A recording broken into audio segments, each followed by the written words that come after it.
Guys कुछ words हैं इससे पहले मैं बताने से पहले ये बताऊंगा कि सिफत और इस्म, सिफत बोलते हैं एडजेक्टिव को, इस्म बोलते हैं नाउन को।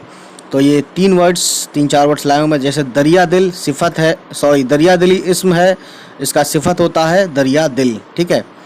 और जफाकशी इस्म है, इसका सिफत है जफाकश, ठीक। और मोहताजी इस्म है, इसका सिफत है मोहताज। और खुशहाली इस्म है और इसका सिफत है यानी एडजेक्टिव है खुशहाल, ठीक है। खुशहाल क्या है? सिफत। और छोटी ये लगा देते हैं यानी जफाकशी, मोहताजी, खुशहाली, ये सब क्या है? इस्म है। चलिए गाइस मिलते हैं बाद में। उम्मीद है गाइस ये वीडियो आपको पसंद आई हो, और अगर पसंद आई हो तो प्लीज़ हमारे चैनल को सब्सक्राइब करें और उन तक पहुंचाएं जिसको इसकी ज़रूरत है। चलिए फिर मिलते हैं आपसे। बाय बाय, टेक केयर, अल्लाह हाफिज़, बाय बाय।